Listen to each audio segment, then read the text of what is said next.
one time. You make me happy. Love you, buddy. Hey, you get off my cloud. All that negativity ain't gonna be bringing me down. Just keeping positive's a motto to the end. Hand out the window on the highway, riding the wind. Yep. Got scrappy in that old Kentucky playpen. When looking back now, I'm left wondering where them days went. Away went for sure, yeah, they spin. When they hates when I'm waving with that Honolulu hang 10. I'm just doing what I want. Mountains there to climb on. Sometimes you make it, sometimes you dive on. The prize must be what you keep your eyes on. A focused mind like I studied under masters up in Taiwan. Let that truth hit you. Tunes get jujitsu. Don't bitch, dude. You lace them up if that shoe fits you. We with you. Man, sometimes you gotta fix you. But no excuses, no din-dos. Man, just lay back and turn it up. Ray, word 'em up. Working on his farmer's tan underneath the burning sun. We gonna ride this cover wagon till its last wheel. Gotta love it when the music sounds just like the grass feels. Hey, you get off my cloud. All that negativity ain't gonna be bringing me down. Just keeping positive's a motto to the end. Hand out the window on the highway, riding the wind. Hey, you get off my cloud. All that negativity ain't gonna be bringing me down. Just keeping positive's a motto to the end. Hand out the window on the highway, riding the wind. Hey yo, Ray. Hey yo, Ray. Hey yo, Ray. Hey yo, Ray. Hey yo, Ray. Hey yo, Ray. Hey yo, Ray. Hey yo, Ray. Shout out to you, Joe Frago. All right, how's everybody doing today? Today is day 15, and we're excited to be here. Are you excited to be here? I am. Well, it's all rainy out today, people, so we aren't going to be able to get outside, you know what I mean? I threw that bush kitty a couple of them chicken bones, you know, and he came out all excited to get them. And he's starting to come closer around my place now. So I might have to build him a little outside house or something like that. Get a little cat house going. We all like that little cat house. I don't know if I can let him inside. He might take over the whole place. We can't have that now. Because pretty soon he'll be sleeping on my couch. He'll be demanding better food. He'll be demanding steaks. I mean, hey, we could do a whole series on feeding Bush Kitty what kind of food he wants. But, you know, he might be one of them trash pandas. You know, we can't have that. All that kind of, you know, goofy old food from the trash can. Pretty soon he'll be wanting one of them, you know, some of them McDonald's and some of that fish sandwiches. And, you know, we can't have that. We got to have the good food around here. So we'll see how that goes, people. Well, hell, I just got up. Can you tell? I just woke up and get another swig of this coffee. I'm really excited because we got an interview with Neil Whitehead, the author of Line and Wash, Painting the Urban Landscape. Really excited about that. It's supposed to happen here at 11. He's all the way over in the UK, so we're making this international connection.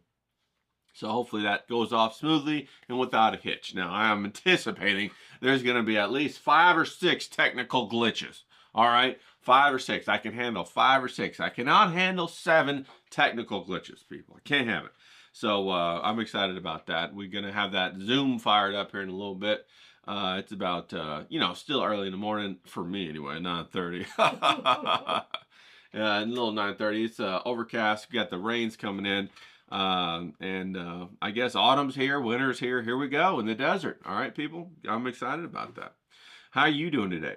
How has your week been? Has it been a good week? Have you been excited about the week? Has it been a tough week? I don't know. Some people have been having a tough week out there, boy. I tell you. You know, I got a friend and her dad's in healthcare. Oh, he's older. He's in. You know, they're trying to get him healthcare. He doesn't work in healthcare. And, you know, it's really hard on her. So she's had a pretty tough week this week. So sending her some love and prayers and all that stuff. And if you've had a tough week this week, sending you some love and prayers. Now, you know, every day when I say, hey, are you stoked? Are you excited? I don't mean you can't be sad. I mean, sometimes that happens. But you got to give yourself an allowance to be sad, to feel all of those emotions. You know, you don't want to block the emotions out. You got to let them pass through you. But once they've passed through you and you've had yourself your little bit of cry or a pity party or whatever it is, because we all like a good pity party every now and then. Get yourself a little Irish coffee, you know, a little pity party. Get yourself a little bit of ice cream, you know, a little pity party. Or hell, maybe you're one of them people who likes yourself some of that barbecue chips and sour cream kind of person. Get a little pity party. Barbecue chips, sour cream tastes so good. Especially when they're spicy. Now that's what I'm talking about. Them spicy barbecue chips. Anyway, you have yourself a little bit of pity party. You know, maybe you had a tough week at work. Maybe you got dumped this week. You know, I'm thinking about doing a whole series on, hey, did you just get dumped? Well, you need to learn how to cook, buddy. So I think that's what we're going to do Sunday Funday. Did you just get your shit tossed out the door? You know, did you come home to find your wife with not one, not two, but 3 other men at the same time? You know, sometimes that happens. But you still got to learn how to cook, because you cannot sacrifice your eating. You can't. It'll impact you big time over the long haul, okay? Think about this, man. You have a rough patch. You start eating like shit. You get over your rough patch and you're still fat, or you're sluggish or whatever, and now you got a whole nother problem to deal with. You know, and it holds you down. It keeps you in that place. So you have to really get your mental resolve going. You really got to click in and say, okay, I'm gonna make this a game. That's the trick. You got to become a goal machine and say, okay, I might mess up, but I'm gonna get right back on that bandwagon, and I'm gonna walk my 1 or 2 miles a day. I'm gonna make sure I get that in, and then I'm gonna make sure I schedule. You know, at 9 a.m. I'm gonna have my 3 hard-boiled eggs. At noon I'm gonna have my hamburger, and then I'm not gonna eat for the rest of the day. You know, you do that fast until the next morning. Maybe you have 4 or 5 eggs the next morning, you know, and then you go on your walk. And that's what you do. And you lock in on it. You might slip up on a Tuesday or a Wednesday, but you get right back on the horse and you go with it again. Then you give yourself permission on the weekend, if you so desire, to have yourself a little bit of a splurge meal. You know, you go to Five Guys, you go to In-N-Out Burger, you go to, you know, Raising Cane's, you go to Buc-ee's or whatever. You go to, what's that one that Royce and Mercer are always talking about? Publix. Damn, I wish we had a Publix. I hear them talking about how good the food is over there, the ROTC guys. I'm like, damn, I ain't got no Publix around here, people. I get all bent out of shape, and then I go get some donuts, you know. But that's the way it goes. Okay, so give yourself permission to feel those emotions. That's okay. Go through it. But then set your emotional target on being excited once you're done, okay? Don't drag that dead body around with you on your back, you know? That's what I visualize all the time. People who just keep carrying those wounds. They keep them. I don't know why I'm suffering. Well, bitch, you got that dead body on your back that you're carrying around showing off to everybody so you get a little more attention, okay? Get rid of it. It ain't no good. Set your emotional target on being excited. So what are you excited about today? Today is Friday, okay? What are you excited about? We got the weekend coming up tomorrow. I got a live going on at 11 a.m. as well, Pacific Standard Time. Then we're going to have the bros on at noon. And you know what? If it goes longer than 2 hours, then so be it. It'll go longer. If the guys got something more juicy stuff to talk about, we're going to talk about it. You know, we're going to get James on there. We're going to get John on there. We'll have Darren. We'll try to get a couple other guys that are coming forward saying, hey, I got a couple 3 cents to throw in there. Hell, we might even get old CK on there. You don't know. You know, that old photographer out there shooting some beautiful waves and landscapes. So, but it's really about that. It's really about being excited, coming together, and, you know, seeing the other guys who are excited too. And ain't nobody trying to take nothing from you. They're just trying to contribute. I'm excited about that. So that's what we're going to do tomorrow and Saturday. Then on Sunday, we're going to have our Sunday Fun Day, okay? Sunday Fun Day, I just got dumped. We're going to have a good time doing that. We're going to figure out how to cook. I already got what I got lined up. Smash burgers, people. Smash burgers and eggs, man. It is so good. Once you've made a great smash burger and you go out, like, of course, in California, they got a restaurant called Smash Burger. But it's like, I'm serious, like $25. And you don't even get a side of fries. You got to pay for that extra. Yeah, oh my God, bro. It's so damn expensive. And they treat it like it's like, you know, what is that? Not quite fine dining, but not fast food. It's like fast fine or fine, well, I don't know what. They have a term for it. That it's, but they treat it like it's something special. Like you would want to take a date there or some shit like that, right? And you're just kind of like, okay, bro. You know, you go to get a milkshake, they're like $10, $12. You're like, holy shit, okay. This better last me a while. And it don't. You drink it right away. That's what happens. But anyway, we're going to show you how to make them smash burgers. And when you make the smash burgers at home, you're never going to go back because the smash burgers you make at home are so damn good. They're so good. They're crispy, they're crunchy, just the right amount of seasoning, and you could do whatever bun you want or whatever toppings you want. You know, I do like a good fried onion with a little egg on it, a little barbecue sauce so it oozes all out. And a great old bun, nice brioche perhaps bun. Oh, so good, bro. Maybe some sourdough bread even. That's a really good one to do too. I love it. But we'll go ahead and we'll talk about that. We'll get into it. We'll have a good time doing it, okay? Did you just get dumped and you need to get your shit together so you can keep eating without burning a hole in your pocket and all this money? You know what I'm saying? That's what we're going to do. So we're going to get after that. So that's going to be a lot of fun. Now, that's what I'm stoked about. What are you stoked about? You keeping that critical eye locked in the hole. You got that impulse control. You got to engage that impulse control now. You could set up all the, you got your house of cards. You're setting up. You got your impulse control come by. He just knocks it down. You got to set it up again. He just knocks it down again. He's, then finally you don't want to build it no more. So make sure you got that impulse control, keeping that critical eye in the hole. That's crucial. That's key to everything you want to do, every aspect of your life, okay, to keep control. So keep that. How's your schedule doing? You still doing your schedule? You got it locked in? Get it locked in. Move forward. Put your nickels and dimes of your time in that bottle so that at the end of 6 months, at the end of the year, you can look back and say, holy shit, look how far we come. Okay? Look how far we come. I just did that the other day. I said, you know what? Look, we got the streaming together. We got the chat coming up on the screen. We got, the feature chat. We got the recording. We're getting other guys to come in. A month ago, I didn't have none of that. I just had the little streaming thing. I was just trying to get it together. And week by week, I put a little time. When I had a little free time to try to make it better, Bam, we're almost there. We got a little ways to go still, but we're almost there. So I'm pumped about that. What are you doing like that? Tell me you're doing something like that for you. Whether it's you're working out, whether it's you're learning about something you enjoy, whether it's you're learning how to cook so you can, be proud and eat good food, and then you can become a food snob like me. We become food snobs, you know what I mean? Push our nose up at everybody. That's what we want to do. So make sure you keep that schedule. Make sure you respect yourself and you love yourself and you keep that schedule going, okay, people? Now, since today it's raining, I can't be going outside, right? Because it's all raining outside.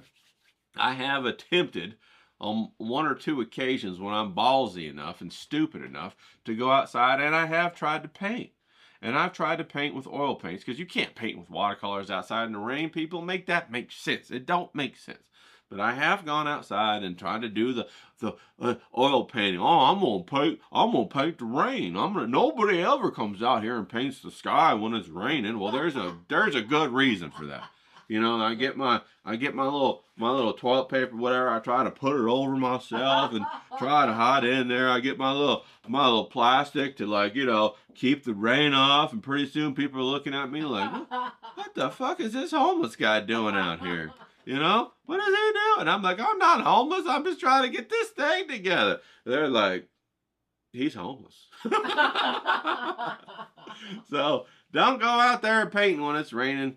Just hang inside, get a couple of exercises done. And, I remember I painting out to the oil paint. And all of a sudden, every time, without a fail, you go out there, you're like, okay, it looks like it's clearing up. You go out there and you test the sun. And he's like, oh, I'm coming out. You go, okay, I'm going to set up my tripod. You're looking around. He's like, I'm coming out. Like, oh, okay, the sun's really coming out. The clouds are going away. I'm going to put my easel on. Okay, put your easel on. I'm going to get my paint out. Okay, everything looking good. Sun's out. I'm going to start painting. Sun's out. Okay, then you're like, oh, okay, we're good. You get going halfway through, just when it gets to the important part, crack, starts raining again. And you're just sitting there like, bro, what the hell? So you go home, you take your sad sack soppy painting home, you put it on the wall, and you think, I'll come back and finish it later. Every time it's up there, though, you look at it for the next week, you get angry, you get mad, because it's looking at you. It's a halfway finished painting, and the rain's already gone. It doesn't look like that anymore, and you're just upset and you're mad, and you're looking at the canvas and you're saying, there's at least $15 worth of oil paint on that canvas. You just gotta throw it out the door. Just got to throw it out the door, and that's what you got to do. And then you get frustrated. You got to get back on your horse. You got to, oh, I'm excited. Ray, I'm excited. Critical eye, put him in a hole. Schedule, do it again. And you got to will yourself over that process to get back on your horse. And I tell you, that ain't no fun. So what I've learned is, it just ain't worth it, people. Avoid those situations where you're going to fucking blow the hole out the bottom of your boat and then have to spend the whole next couple of days regrouping, getting your shit back together. Just give yourself permission. So, okay, today's raining. We're just going to go inside. We're going to paint Laguna Beach. One of my favorite places to go paint is Laguna Beach. Okay, so I got a picture of that pulled up. We're going to go ahead and paint that. We're going to do it in line and wash, Neil Whitehead style. Okay, we're going to do a little bit of that, have a little bit of fun.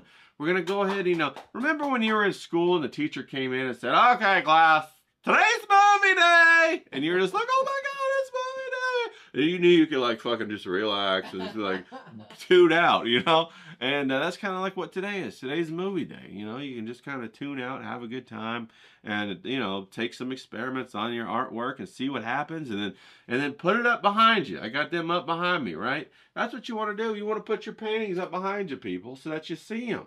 Okay? For the longest time, I just went ahead and put my paintings, put them away, put them in a file, put them in a book. Then I got all these books up on the shelf, and none of my art's out. And I'm thinking, oh, I ain't doing very good. I'm not getting very far. I haven't really done anything. And then you start pulling out the sketchbooks and the paintings and start putting them up, and pretty soon you got more than covered all your wall. It's on this wall and that wall and this wall. You know what? Actually, I'm doing pretty good. Oh, I'm not doing that bad. I think I'll keep going. Maybe I'll sell a few. That's a whole nother story. We talked about that yesterday. I tell you what, man. When I had my fill of galleries, I tried to do first I did art walks, then then the galleries found me. I did the galleries. Then I tried to branch out on my own. I tried to do put it in coffee shops and everything like that. And I tell you, one time I made you see these little guys behind me. I made maybe about 50 of these guys, right? From Hermosa Beach, Manhattan Beach, Redondo Beach, Rancho Palos Verdes, all over the place, right? In that little area of southern LA. I got all the little frames and I was all excited. I was like, oh, this is going to be great. I'm all in control of it. People's going to buy directly from me. I'll sell them at half the price, but really I'll be getting the same amount of money. And I was all pumped about it. So I go to the coffee shops, and of course the coffee shops, I go, oh no, we've got a waiting list. There's so many artists around that are trying to put up their art. See, we got this fantastic artist up right now. I take a look at him like, you talking about the stuff on the wall right here, right? You talking about this shit? This shit right here? This is the shit you're talking about. This shit. I'm talking about painting landscapes. You're talking about somebody who had a period and splattered it on a canvas or some shit like that, right? And so they're like, oh, yeah, they're fantastic artists. Everybody loves them. I'm like, okay. Then I sign up on the waiting list and whatever. I'm on the waiting list, and finally comes up to be my turn. I go up and I put up all my little cute little things. I even buy one of those laser levelers, right? That projects the grid on the wall, so it's really easy to put up quick and keep everything all lined up. I'm all excited. I'm like, 30 days, man, we'll probably sell out. I better make some more. I better make some more to replace how much I'm going to sell. And I'm sitting there thinking, I'm doing the math, I'm thinking, okay, well, $50 or $100 a painting or whatever. I'm going to have a good chunk of money, about $7,000 or $10,000 after this. This will be great. Then I'll go ahead and blow it. So I'm making my plans. This is a no-brainer, right? So I put them all up. I got my cameraman going down there to check on it and everything. A couple days go by, no sales. I'm like, okay, it's all right. They're just getting to know me.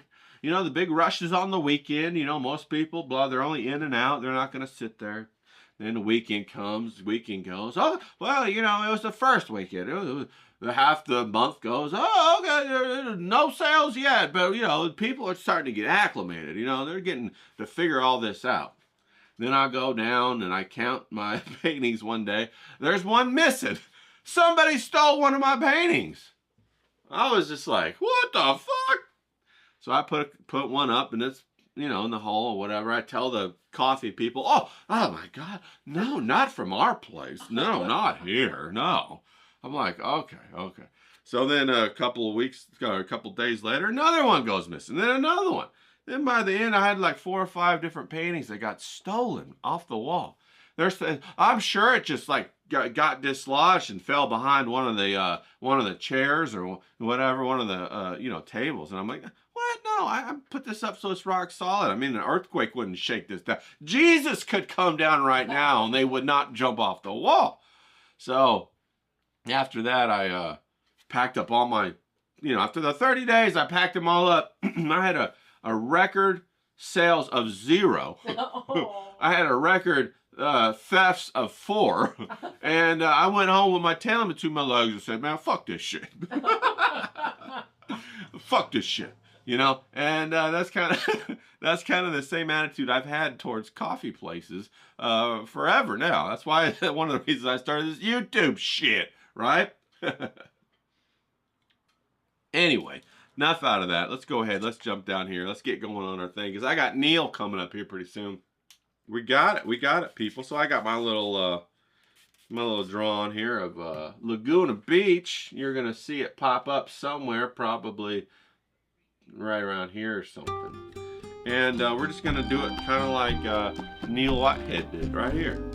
I really like his style. It's really exciting and invigorating, and just does something to you, right? So I woke up my watercolors. Wake up! Wake up! They're not ready to go. They're just like, it's rainy out. Aren't we just gonna chill out here?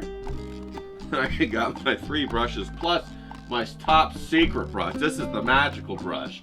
I'm probably gonna patent this, come out with a whole new line of these. You've never seen them before. So how about that, people? All right, so let's go ahead and wake our brushes up, get some water on them. All right, now make sure you don't dip your brushes in your coffee. No better way to run a good Friday than to dip your brushes straight away in your coffee. Mr. Froggo won't like that. Joe Froggo, shout out to Joe Froggo.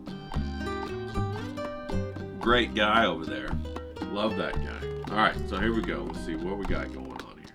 Let's go ahead and just take some of this big brush and let's go ahead and put some water on it, because that's what we're gonna do. The sky. We're gonna do the sky, and maybe just dab around the sky. Okay, people, just dab around, and then take the medium brush, load yourself up with some of this blue. We're just gonna get some of that blue. That's Corellian blue for those of you motherfuckers who don't know shit about shit. We'll get some turquoise blue for those motherfuckers who don't know shit about shit. Get some cobalt blue right here for those motherfuckers who don't know shit about shit. Now, when you mix your paint, do it like this. Don't do it all in one area. Pull it like a fan. Okay, see, I got a whole gradient there. That's a little fucking nugget right there from one of the best artists in the world, Mr. Yin Mao Kun. He taught me that one. I don't know how I didn't. It's just sometimes the simplest stuff, and then change your life just like that. And then we'll go like this. We'll just go ahead and put some of this in there. Try to channel a little Neil Whitehead today, because we're gonna have him on. That's gonna be a lot of fun. Let me grab some of these beads. Now I'm looking at the image, and there we go, like that. Maybe that's a cloud. It'll be quite dynamic if it is a cloud. This is French ultramarine blue. The French make some good blues. Go ahead and put that in the top like that. Let it run down. I got this guy over here trying to run down on me. Let's go ahead and touch him at the top. Okay. Make some of those sound effects when you're doing it, people. It really helps. Okay. All right. Now, if you notice, it really desaturated as it ran down the page. That's okay, though. It's all right. Let it dry. Let it saturate into the paper. And let it figure itself out. It doesn't know what it wants to do yet. It doesn't know what it wants to be, okay? Now let's grab some of this yellow. I got some of this lemon yellow. Bam! Lemon yellow. All right, cool. Now I'll grab some of this Hooker's green. Anything with hookers in it, I'm a fan, okay? I'm a fan of them hookers, all right? And we want to come in here and just get some of these palm trees. Slam some of that, some of this green up in here. And then just, have some fun with it. little hooker's green over here with the palm trees action, okay? Then it looks like we got a little bit of this Camden or Camden yellow Camden right here. Get a little bit of that right there. Maybe touch some of it up in here so you get a little gradient. Let it do its work for you. Okay. Then come over here, get some of this red, mix it in with the blue. Red and blue make purple. Purple is a nice gray. It can be a gray, especially if you add. Oh, that's a little too hot right there. That's coming in too hot, people. That red's coming in too hot. That's okay though. Maybe we're gonna take a little more influence from Neil Whitehead than I thought. Put some of this purple in there. All right. Now that looks like fun. Only thing I don't like those beads of water, but I'm gonna leave them there so you guys can see what happens if you leave your beads of water on there. Okay, that'll be fun. Little learning lesson, little teaching moment, people. Little teaching moment. All right, let's get some of these rocks in here. You know, we gotta have some of these rocks painted. Looking at the get a little yellow in there. Do the lighter washes first. Remember, it's watercolor. Then come back and do the darker washes, people. That's the lesson for today. That's the lesson. That's the lesson. Okay, now we're gonna come in here. Let me get some of this cobalt blue. Mix in with a little bit of this greenish blue, and then we're just gonna go. Oh, probably some turquoise. The turquoise lightens things up without compromising the pigment. Okay, the strength of the pigment of the water. That's crucial. Okay, people, that is crucial. You don't want to compromise. You don't want to compromise on that water and on that pigment. It's got to be beautiful. Okay, it's got to be beautiful blue. All right, now let's go ahead and come in here with some turquoise. Got some waves crashing and whatnot. You always have to say whatnot. Whatnot's a great word because it covers almost everything you're talking about. And you're just like, oh, you know, I'm going to eat some steak and whatnot. Oh, I'm going to go over there and talk to that chick and whatnot. Oh, I'm going to go hang myself off this balcony and whatnot. Oh, yeah. Fits in every situation, you know. Let me get a little bit more of this, a little more of that. A little too green right there, but that's okay. This is the water as it comes closer and closer to the shore. It's going to change. Okay, it can change a little bit. Going to warm up just a tad. Let me grab some more of this turquoise and put it back in there. I'm leaving room for the waves. You see that, people? Leaving room for the waves. Okay. Now this one's going to have a lot of white in it because we're not going to paint everything. Like I said, we're going to do it like Neil Whitehead does it, man. We're going to do it like that guy does it, man. Come on now. Get yourself scrappy. You got to be scrappy do. Let's come in here and do some of these shadows. Just going to touch some of these areas and hint at a shadow. I'm going to leave that bead alone. As soon as I touch him, he's going to run into another piece of water. There we go. Let's do that. And make sure you do all your little sound effects because it really does help you paint better. I ain't kidding, man. You try it. Try painting without sound effects and then put some sound effects in and see how much better you paint. It's just like... Now, I could tell you the psychology behind that, but I'm not going to because it's going to ruin your good time. That's what it's going to do. It's just going to ruin it. So we'll just go ahead and just tell ourselves it works. I'm going to get rid of those beads because they're going to make all kinds of value problems for me. I don't want no value problems, people. Don't want no value problems. Now, if we leave it like that, we're going to say, hey, that might compete. The white and the sand might compete with the white and the sky. And people are like, what the hell's going on there? That don't make no sense visually. So let's go ahead and throw in some of this, just a light wash of sand or whatever. It's going to be a purple mixed with a little bit of an orange yellow. You know, just turn that temperature up just a tad. You know, so we can hint at the fact that, hey, there's some sand there, people. It's not all just sky. You see how that works right there? It's going to push it back, and it's going to let the white of the clouds be the whitest white. Then also the white of the ocean waves. We can always adjust those a little bit. We go ahead and add a little bit of blue to this to make it purple. And it's just a little bit muddy, but that's good because it is mud. It's sand. Get out of here. It's sand. Come on. You know that.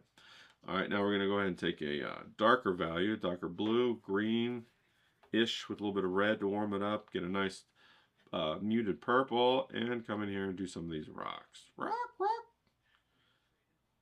All right, do some of these rocks. Now they do have a very strong pigment of yellow on some of their faces.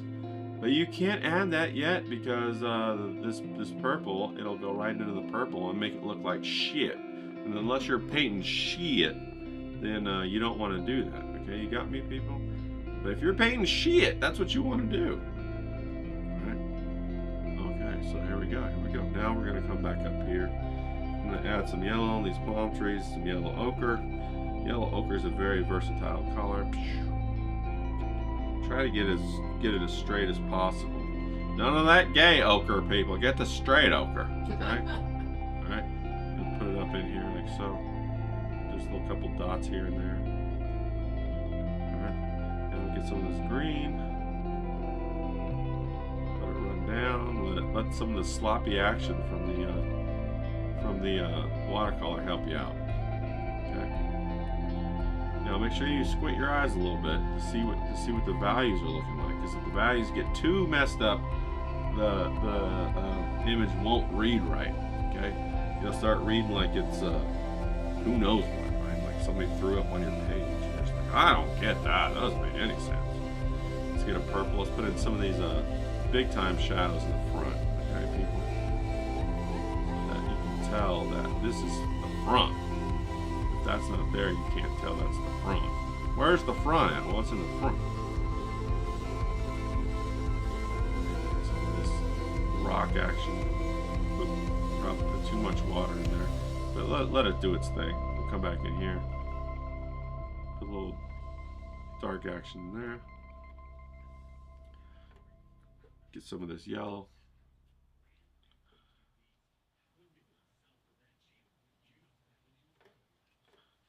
Hint at some rocks over here.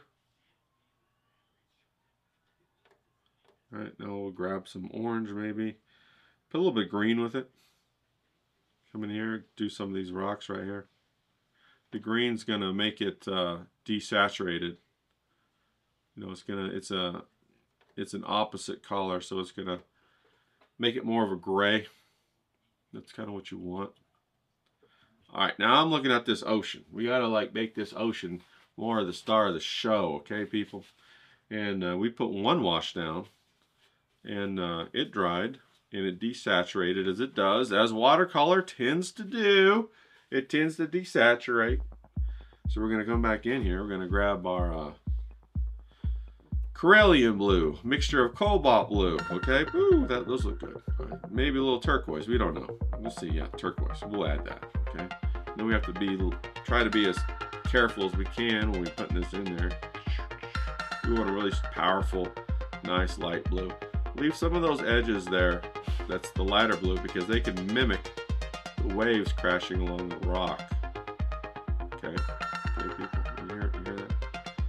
Don't rush in there to paint everything, you know. Remember, variety's the spice of life. All that good stuff and whatnot. So you gotta do that whatnot in there again. I had my computer just decided to go to sleep on me, so let me wake that guy back up. What's he doing? Taking the day off. It's not raining for him, he's gotta work. He's like, I don't wanna work. Alright, we're back. Fantastic. Okay. And then come in here and get some of that yellow, a little Corellian or cambium yellow. Just kind of go. I'm gonna lighten it up just a tad. I can tell there's a little bit of red in there, a little purple action. And we want to just give these waves a little bit of translucency, okay, so that you can kind of see through them, give them a little bit of depth. Be mindful and careful of how you put those in there so that they still read right. And it, you know, the color right here is being influenced by the sand underneath. The sand's yellow, so the color is going to be a little bit of this greenish turquoise. It'll look real nice, and you'll still get a couple pieces of turquoise jumping through at you where the water's thicker, a little bit thicker. So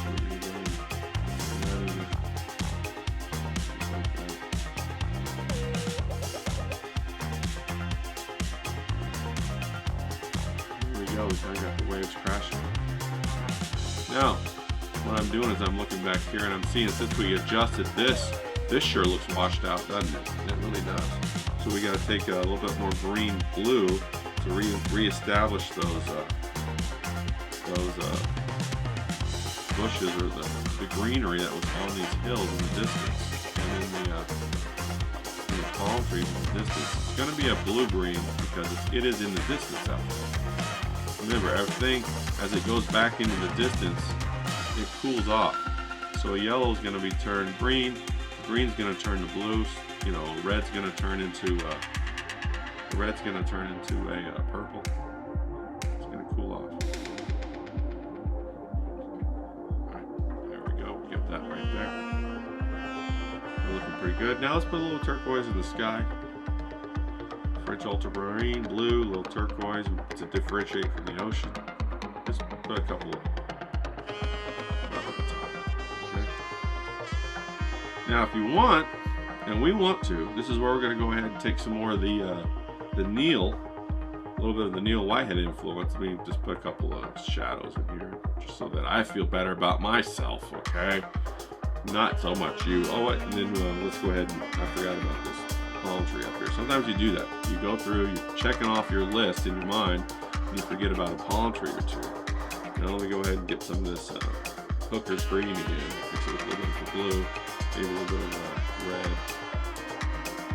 so that we can get some nice shadows. Now we've already kind of diverged a little bit from Neil's influence. It is still in there, but we're taking a little more further along, not in a good way or bad way, but we're taking a little bit more further along to more realistic, not realistic, but a true to nature kind of value structure, where these is a little more graphical in nature. But sometimes I can't help myself, you know. I get all excited about painting the ocean, and I try to, you know, paint more and more. Anyway, so we'll call that, at that point, we'll call that relatively done. Now what we'll do is we'll go ahead and come in here and get some of this, load our brush up with like an orange, blue, kind of gray, and we'll go ahead and get some of this splatter. Make sure you cover up all your machines and all that stuff. I think I got my I get water on it. Some of this turquoise right here. And then I'll just borrow this thing real quick. You know, just throw it around. Who cares? Throw it around. Have fun with it. This is where you can get real fun with it. It's watercolor. It's supposed to be fun, you know? It's supposed to be expressive. Watercolor is beautiful that way. That it's a free-flowing medium, supposed to be expressive. We'll put a little red right there. And we'll call that done right there, okay? All right. I think I saved everything. I don't think I got too many splatter houses. Shout out to my boy Retro Nick. He has a great retro gaming channel. Splatterhouse is one of his favorites. So let's check this out, okay? Let's check this bad boy out right here. He looks pretty good. Still got the wet paint on there. Just try to be careful with it. Now, normally I'd let it dry a little further, but you know what I'm going to do? I'm just going to go ahead and do that sexy time. I got some of that sexy music yesterday. We'll just go ahead and try to play it again right now. You throw all your singles at me like I'm a stripper.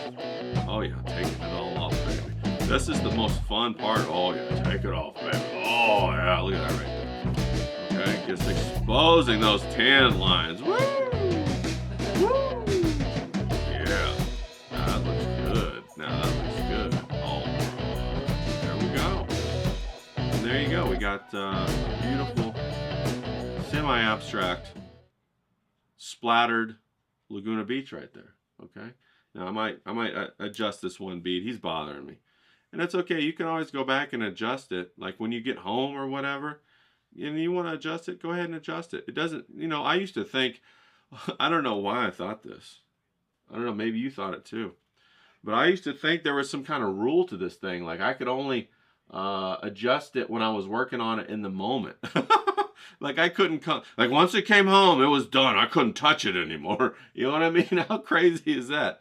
All right, we're going to come back up here to camera one. I used to think that, you know, once you got your painting done and you brought it home, bam, You couldn't touch it no more. I don't know why I thought that, but I did. And I was always like, okay, well, I better not touch it. I can only touch it when I'm out there in the wild. Of course, then I was working with my teacher, Yim, and he was like, he laughed at me. He thought I was retarded. And I clearly was retarded, okay? Because you should paint out, in the nature, right? You're painting outside. You're painting what you see, or you're interpreting it, you're interpreting what you see. You come home, you put it on the wall, okay, people?